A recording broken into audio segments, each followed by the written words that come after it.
Hey guys, welcome back to another Miss Rose Reads To Kill a Mockingbird with you, except this time it's more like a trial update. And I want to talk through some of the more important and difficult parts of chapter 18, just because it is such a heavy chapter. So before we start chapter 18, I just want to remind you that chapter 17 was Hecate, the sheriff, and we learned that he was called to the scene by Bob Ewell, and they didn't call a doctor. The lack of a doctor is such an important issue. That is at the bottom of 190 and top of 191, in case you wanted to grab it. The other important thing that comes out of Hecate's testimony is which hand was used to do the punching. So this is difficult, and I wish that kids could that I was there to show you this. But like if you were to raise your right hand and act as if you were punching someone because you were using your right hand, you will be punching the left side of someone's face. So it's important which side of Mayala's face was hurt, because that would say something about the left or right-handedness of the culprit, right? So it's the right side of her face, so we need a left-handed person. The other, that was discussed on 192. The other important thing is Bob Ewell's testimony that starts on 193. And he tells his story. He essentially says that he saw it through the window. Quotes, I seen that black, yonder, quote, rutting on my Mayella, which is just an ugly use of diction, like the term rutting. That's the bottom of 196, by the way. The term like rutting is usually like used for the game animals, a really, really ugly term. And we also learn that Ewell is left-handed too. So that's important because we're trying to establish who could have hurt Mayella. So again, speaking of Mayella, right? On page 203 begins her story. And I want to go through some of the things that make Mayella's character so interesting. I think kids are quick to see her as a bad guy because she's accusing Tom. And, because we're in this from the position of Atticus and Scout, we tend to see them as bad guys. But, Mayella's really complex. And that starts with this idea that she looks fragile and yet also is a thick-bodied girl accustomed to strenuous labor. So there is a careful juxtaposition of how she kind of holds herself fragile versus being a larger, stronger girl. So generally a thick-bodied, strenuous person we would assume to be very, to not look so fragile. So there's some irony in that juxtaposition there, which helps us see that there's some like opposite stuff, like there's some issues going on here. And then we learn that though Mr. Ewell looks like he's essentially like scrubbed layers and layers of dirt off himself, Mayella looks like she tries to keep clean. Interesting. So she's maybe the only Ewell who tries to have some sort of hygiene. And this reminds Scout of those symbolic red geraniums, the flowers in the Ewell yard. So it is alluded to, assumed here, we can make an inference that Mayella is the one who keeps the flowers, right? So as we continue, that was page 203. I'm now on 204. Mr. Gilmer, because it's his witness, this is a defense witness. Prosecution witness, sorry. Mr. Gilmer starts and essentially asks what happened. I was on the porch, but Mayella like bursts immediately into tears. And we essentially get at the fact that it's Mr. Finch who is scaring her. She says, don't want him doing me like he done Papa, trying to make him out left-handed. So she's scared that Atticus might derail their story. And I think this is really important. Here's a really interesting piece of diction. Mayella calls herself 19 and a half. Who are the only people or the type of people in the world who don't just say, well, I'm 19? Or she could say, I'm almost 20. Instead, she says, well, I'm 19 and a half. Like, can you think of what age of person might do that and a theme that is associated with that, especially next to or juxtaposed with this statement from Mr. Gilmer? Now, you're a big girl, so you can sit up straight and tell the Tell us what has happened to you. They're like really babying her. And Jem immediately notices, like, has she got good sense? Like, is she all with it? Is she smart or all there? You know? Or rather, Scout asks, and Jem is like, I can't really tell. You know, I she's got enough sense to make the judge feel sorry for her. So is this a real act, as in she is just a scared girl who's clearly not very bright, or is she making the judge sorry for her? I don't know yet, says Jem. Maybe you'll have a good idea once we keep going in our chapter. Um, so Mayella starts to tell her story, and she says she's on the porch. She needs this chiffer robe, which is a big chest of drawers chopped up for kindling or firewood. So it's probably a piece of trash that they need to make firewood. Papa said to do it. He was off in the woods. I wasn't feeling strong enough. So Tom Robinson, comes by and is going to bust up the chiffer robe for me. I got a nickel for you. So she has money.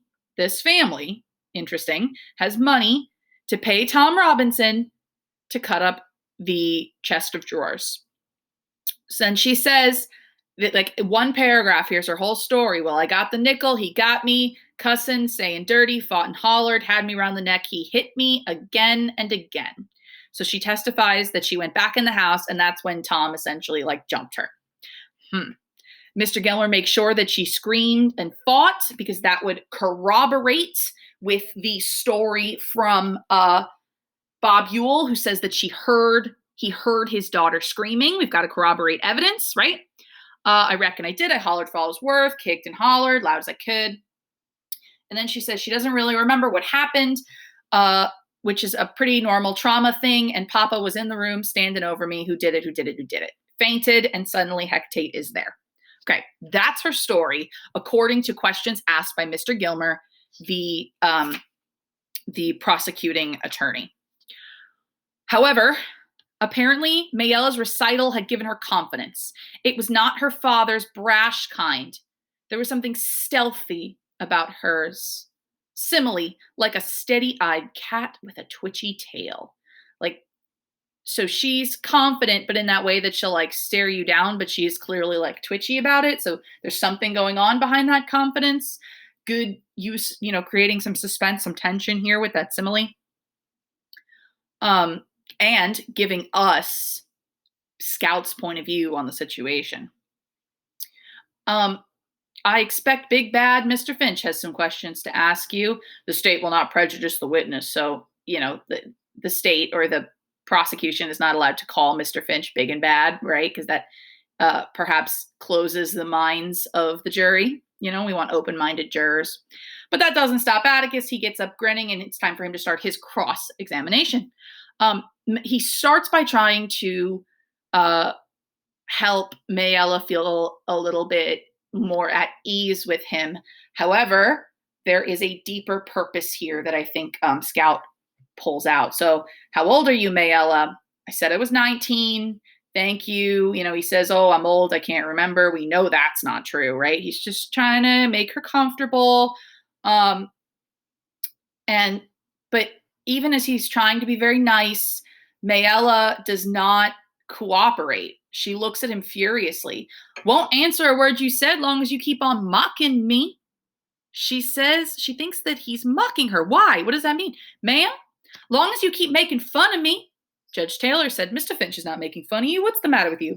Mayella looked from under lowered eyelids at Atticus, but she said to the judge, long as he keeps on calling me ma'am and saying Miss Mayella, I don't have to take his sass. I ain't called upon to take it.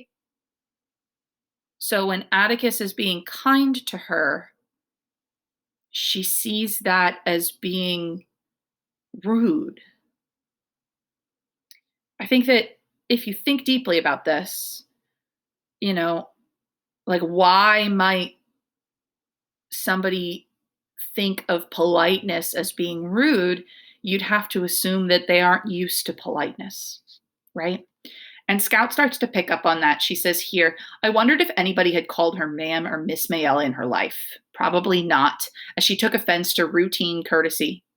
What on earth was her life like? I soon found out. Say you're 19. How many sisters and brothers you got? Sebum. That means 7. And again, her diction really helps to characterize her here, as well as the way that she answers these questions, the way she reacts to this man, to politeness. This all is helping create, and even Scout says it here, like, oh, she doesn't understand politeness. What must her life be like? Like, she is characterizing Mayella as we go as well, right? So, do you read? Do you write? I went to school for 2 or 3 years. She's the oldest of 7 children. Slowly but surely, I began to see the pattern of Atticus's questions. From questions that Mr. Gilmer did not deem sufficiently irrelevant or immaterial to object to, meaning like Mr. Gilmer's not going to say you can't ask that question because all Atticus is doing is quietly building up before the jury a picture of the Ewells' home life. The jury learned the following things. Their relief check was far from enough to feed the family. Relief meaning like their government, so they don't have enough money to feed. There's strong suspicion that Papa drank it away anyway. He sometimes went off in the swamp for days and came home sick. The weather was seldom cold enough to require shoes. Remember, we're in Alabama. But when it was, you could make a dandy one from strips of old tires. Think about the tone in here, right? Because this is just Mayella talking about her life, but her happy tone leaves us with a very much opposite mood. Like, I don't know anybody who's made shoes out of tires. The family hauled its water in buckets from a spring that ran out at one end of the dump. They kept the surrounding area clear of trash. And it was for everybody for himself as far as being clean went. So considering Mayella seems like she tries to keep clean, it seems like she does haul her own water for washing. And often, even though it's not a requirement, that tells us something about her. The younger children had perpetual colds. Some suffered from chronic ground itch. Ew. So probably like bed bugs, ants, they clearly don't have beds to sleep in. There was a lady who came around sometimes and asked Mayella why she didn't stay in school. It's probably a social worker or a truancy officer who makes sure you go to school. She wrote down the answer. With 2 members of the family reading and writing, there was no need for the rest of them to learn. Papa needed them at home. Oh, so sad. Miss Mayella, said Atticus in spite of himself, a 19-year-old girl like you must have friends. Who are your friends? The witness frowned as if puzzled. Friends? Yes. Don't you know anyone near your age or older or younger, boys or girls, just ordinary friends? You making fun of me again, Mr. Finch? Atticus asked if she has friends, something that every single one of you can answer confidently. You can tell me who your friends are. Mayella thinks that asking about friendship is making fun of her. Consider how she must feel day in and day out. Consider her life. So yes, she's accusing someone that we sympathize of a really terrible act. But in my opinion, like, shouldn't we have some sympathy for this poor girl too? Or pity, or, however you want to phrase it, and again, it comes back to that like innocence or ignorance. Like, is she just an innocent idiot, or is she ignorant because she knows more than she's putting on? I don't know. Let's keep going. So we've set up what her home life is like, but there's one last piece of this puzzle before Atticus really comes down hard on the actual point here. He asks if she loves her father. What do you mean love him? Oh God, what a life. Well, he's tolerable. Like, I can handle him. Except when? Mayella looked at her father, who was sitting in his chair, tipping against the railing. He sat up straight and waited for her to answer. So from a tipped, like you guys tipping in the chair, relaxing, to a sitting up straight, looking at her. Oh, man. Except when nothing, I said he just tolerable. Except when he's drinking? Mayella nodded. Does he ever go after you? Has he ever beaten you? Mayella won't answer. She looks around. She looks over here. She looks over there. My paws never touched a hair on my head. But look, body language sometimes speaks louder than words. To me, the way she responds is more telling than the lies that she might tell. It clearly seems like Mayella gets beat by her dad. And now Atticus gets down to business. Now that he has set up her home life and what her life is like, he's got to ask about Tom Robinson. There is a point of setting up her home life. It's got to be about setting up that reasonable doubt, right? Okay, so you've coming to chop up the chiffer robe. Yes, the chest of drawers. That's where it says what it is. Um, was this the first time you'd asked him to come inside the fence? She says it was, right? But Atticus kind of gets the truth out. You never asked him to do odd jobs for you before. I mighta. There were several around. So, I don't know. I might have asked him in before. I don't know. Can you remember any? No, Um, and then he gets a little bit more specific about exactly what happened. He got you around the neck, right? He said he caught me and choked me and took advantage of me. Atticus says, oh, my memory, my memory. But now it's accurate. Here's her exact quote. You don't remember him beating you about the face? Are you sure that he choked you? And Mael is hesitating. She's silent and she seemed to be trying to get something clear to herself. Ooh, for a moment, I thought she was, doing that trick of pretending there was a person in front of us, right? Just like staring off into nothing. It's an easy question, Mael. I'll try again. Do you remember him beating you about the face? Do you remember him beating you about the face? Notice Atticus's tone change. No, I don't recollect if he hit me. I mean, yes, I do. He hit me. Oh, was your last sentence your answer? Like final answer, kid? I don't know. Don't you cry. No, let her cry. Atticus wants the court to see this girl. I'll answer any question you got. Get me up here and mock me, will you? I'll answer any questions you got. So she's like wildly flying between being very upset and trying to be strong and clearly hiding something. Like her answers don't put together. A witness should have easy answers to things. But there's only a few more questions, Miss Mayella, not to be tedious, but you've testified that the defendant hit you, grabbed you around the neck, choked you, took advantage of you. I want to be sure you were the right man. Will you identify the man who raped you? That's him. Tom, stand up. Let Mayella look at you. Is this the man, Mayella?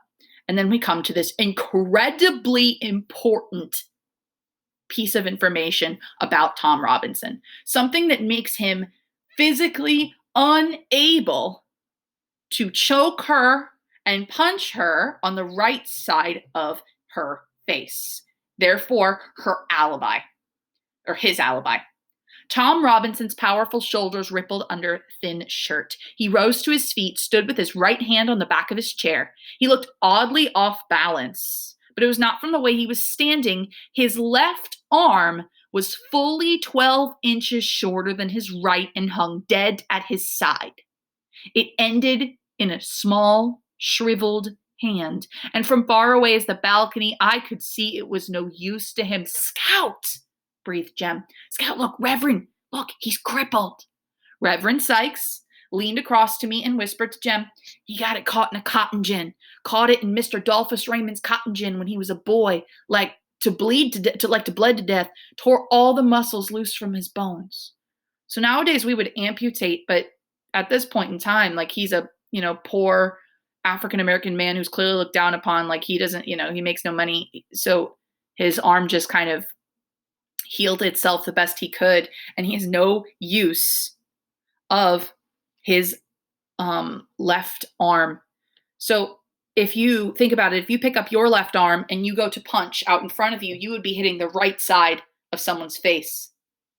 So is it possible that Mayella's right side of her face was blackened by Tom Robinson? Think about what he would have to do with his good hand. He would have to like punch across and back to try to hit her on the opposite side of her face. Atticus is pointing out just how improbable it would be because Tom Robinson has an alibi. Yeah, he was maybe there, but he can't use that arm. Fascinating. Is this the man who raped you? It certainly is. How? Good. Now let's consider this calmly. Objections. Shut up. It's fine. Okay, top of 212. Miss Mayle, you've testified, quote, he choked you, he beat you, he sneaked up behind, knocked you out cold, turned around, and there he was. Do you wish to reconsider any of your testimony? He even gives her sort of a way out. This is all playing to the jury, too. And then he really starts to hit home. No, ma'am, I want you to say something that did happen. To her saying, you want me to say something that didn't. Tell us one more time. And Atticus goes through every single important detail. Turned around and there he was, choked you, released your throat and hit you, blacked your left eye with his right fist. I ducked and it glanced off. That's what it did. I ducked and it glanced off. Mayella had finally seen the light. You're suddenly becoming clearer on this point. A while ago, you couldn't remember too well, could you? I said he hit me. All right, he choked you, he hit you, then he raped you. That right? It most certainly is. You're a strong girl. What with you doing all the time just standing there? I told you. I hollered and I kicked and I fought. Atticus reached up and took off his glasses, turned his right good eye to the witness, and rained questions down on her. Think of the pressure he's putting on her as an attorney. So this pressure, right, adds to our tense mood. And notice the quick, short sentences. Notice some repetition about to come on. I slung him down. You were screaming. Then why didn't the other children hear you? Where were they? At the dump? No answer. Where were they? Didn't your screams make them come running? No answer. Or didn't you scream until your father saw you in the window? You didn't think to scream until then, did you? No answer. Did you scream first at your father instead of Tom? No answer. Who beat you up, Tom or your father? No answer. Did you see your father in the window? The crime of rape or the best defense to it? What? Why don't you tell the truth, child? Didn't Bob Ewell beat you up? And that is basically the end of Mayella's testimony. She reaffirms that quote, yonder took advantage of her, and she says nothing else.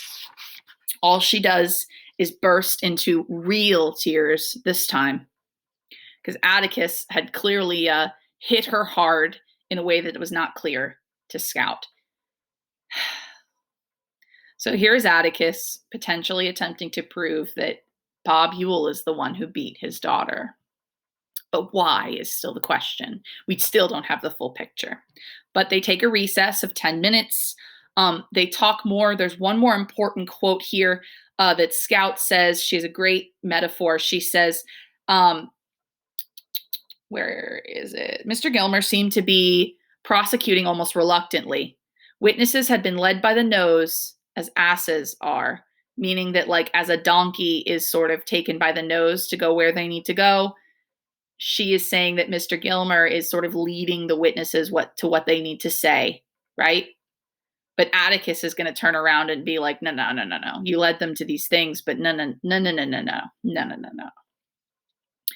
I also want to point out that like the town is like silent at this point. Even the idlers who had failed to shame younger men from their seats had remained standing along the walls. Like people aren't moving out of their seats, even though it's a recess. This would be a time to go, take your pee break. But like, we're not losing our spots. No way. And then Atticus finishes by saying that he is only going to call his one defense witness, and that is Tom Robinson. So the important pieces of this chapter, Mayella tells her story, and Atticus does in my opinion, a darn good job of inserting reasonable doubt into her story. That there is the potential for this to have been, these injuries to have been caused by Mayella's father instead of Tom. I will potentially make another video to sort of talk through Tom Robinson's testimony, because that is also in my opinion, really important and a little confusing. So maybe I'll see you back then. I love you. Goodbye, students.